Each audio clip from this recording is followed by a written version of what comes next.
Claro. rápida, creo. No, se tiene que ir a eso, bueno, a eso y evidentemente también a talento natural, ¿sabes? Pero oye, es verdad que hay muchísima gente que lleva rapeando, freestyleando, improvisando 15 años de manera ininterrumpida y no ha llegado a la élite. Y tú, pues eso, en cosa de 2 años, 3 años, estás ahí en la FMS Perú rompiéndola, como decía antes, pues en Gold Ever, en Supremacía, en las grandes internacionales al final, o sea que eso pues creo que tiene un mérito de la polla. Y ahora, de hecho, hablando de este camino que te llevó a estas competencias, he hablado con muchos freestylers que han pasado por aquí de cómo es el camino un FMS, cómo es ese ascenso que todo el mundo siempre me dice que es muy duro, pero en tu caso particular, me imagino que pudo llegar a ser hasta más duro en según qué situaciones, porque tú competiste el ascenso a FMS en un país que no era el tuyo. Entonces, haciendo un poco de hincapié en eso, ¿cómo lo sentiste? Pues la presión es obvia, ¿no? Cuando tú no eres de un sitio, hay un pequeño que es la minoría, pero es de la que más hacemos enfoque porque es la que más se hace notar. Hmm, Tú sabes que entre todo lo bueno resalta lo malo, exacto. siempre. Entonces, había un pequeño grupo que no sé, no lo consideraban parte del plan, no creían que yo no lo merecía lo suficiente o no sé qué tipo de pensamiento hayan tenido, ¿no? Lo dejo a criterio de cada quien.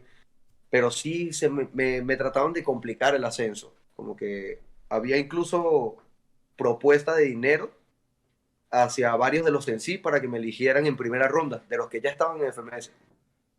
¿En serio? Para que sí, sí, sucedió en 2 o 3 ocasiones. Y me pareció Wow.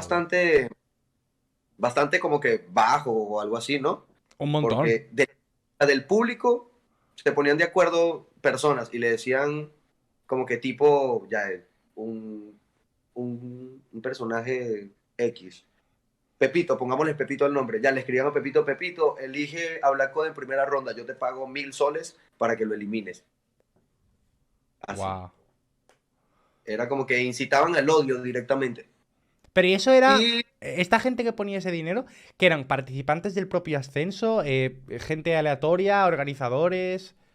aleatoria, mano, gente aleatoria, parte del público, la mayoría. O sea, el público es como que es bastante, a veces como que el público tiende a tener ese amor a la patria, ¿no? Pero termina reprochando todo lo que viene de afuera. Entonces, en vez de ser patrióticos, terminan siendo apátridas. Tienen Total. como que un cierto a lo que tú puedas lograr. Pero en base a las organizaciones, yo no he sentido que ninguna organización me ha hecho la trunca, me ha metido el pie. Participantes no lo he visto de esa forma. Creo que los participantes son como que mucho más personas que personajes. Al menos con los que están en mi círculo, ¿no? Claro. Entonces, gracias a eso, las personas a las que le ofrecían el dinero se negaban a aceptarlo, por lo mismo que te digo, porque eran mis amigos, son mis compañeros. O sea, hay un tipo de personas con las que tú te identificas y esa es tu manada. Ya, esos eran los míos. Y Totalmente. en esta época me intentaron truncar el ascenso, pero ya desde el público, aparte, era tipo mi ascenso, tipo pandemia, todo era por redes, entonces en las redes en donde se maximiza el odio de las personas y todos iban a mi cuenta, era una cierta presión social siempre, ganase, perdiese, lo intentara, no lo intentara, era como que una presión extra que estaba. Aparte de mi situación, ¿no? De que era pandemia, trabajaba de los buses y ya en los buses no se podía trabajar. Las competencias aparte me quitaban tiempo de trabajo y dinero porque había que viajar, pagar las audiciones. En algunas audiciones no clasificaba, entonces era dinero invertido, pero sin retribución. Entonces, era cierto, o sea, mi estadía acá en ese tiempo no fue la mejor que digamos. Estaba endeudado, Sí, más que todo con cosas de, porque es que la estadía acá para cualquier venezolano o para cualquier extranjero es un poco difícil porque no contamos con la ayuda de ningún tipo de familiar que nos diga, oh, te puedes quedar en mi casa, que es mi casa, ¿entiendes? Nosotros tipo pagamos un alquiler siempre, entonces si nos mantenemos estáticos, no producimos y si no producimos, no pagamos los gastos. Y en ese tiempo todo era autogestionado con lo del trabajo de los buses. Sí se me complicó bastante el wow. ascenso, era como que bastante, bastante cargoso ir a Es las que, competencias. Pensé dejarlo, pensé en dejarlo mucho tiempo, pero de pronto iba a una competencia que yo había clasificado y ganaba. Y ay, ya eran 4.000 puntos más y yo decía, oh, sí se puede. Y ya, solo seguí, digamos.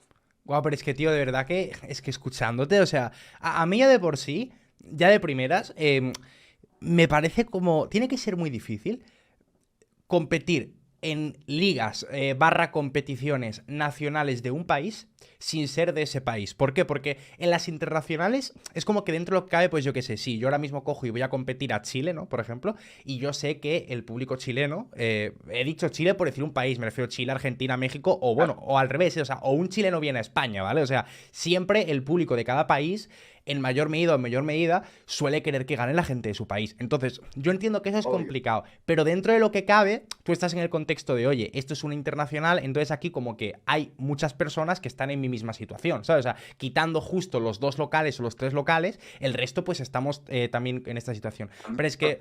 Claro, es que al final, cuando tú compites, por ejemplo, todo el circuito de ascenso en un país que no es el tuyo, es como que estás constantemente siendo el único de todos que se encuentra en esa situación. Encima, ya no es solamente esa situación personal, sino que tienes aparte otro tipo de desventajas bastante grandes que ni siquiera dependen ya de la gente, como véase.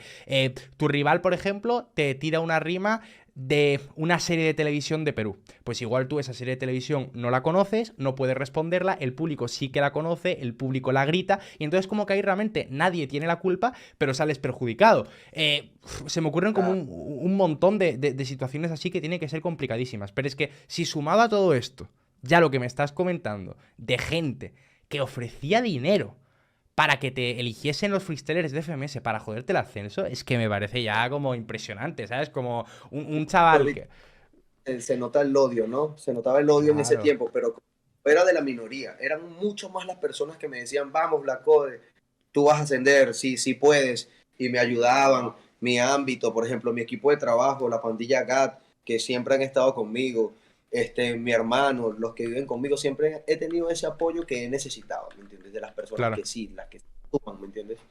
Y al resto de la noche tú sabes que te conviene, que no. Tú te cuestas mirando el techo y tú dices, ya, esto me suma, esto no me suma, entonces esto lo resto. Simple. Hay que ser práctico con lo que sí y con lo que no. Claro. Entonces, en el tiempo me volví demasiado práctico y yo dije, ya, voy a eliminar el hate, voy a eliminar el odio, voy a eliminar todo lo que me haga sentir mal. Y desaparecí de las redes, solo batallaba, ni siquiera publicaba lo que ganaba. Mi Instagram estaba de adorno, ni siquiera tenía cierta publicidad. Yo solo me concentré en el ascenso al nivel de batallas. Y el trabajo de lo que era mi Instagram se lo dejé a Aldo CRB, que es uno de mis hermanos, y aparte mi manager también. Yo le dije, encárgate tú de las redes, encárgate de todo, yo me voy a encargar de batallar y de hacer lo mío. Y así fue que ascendí. Yo creo que si no hubiese tomado esa decisión sobre tanta presión que me ejercían en ese tiempo, no hubiese ascendido, hubiese soltado todo lo que ya había hecho. Y yo Porque creo era que... incómodo.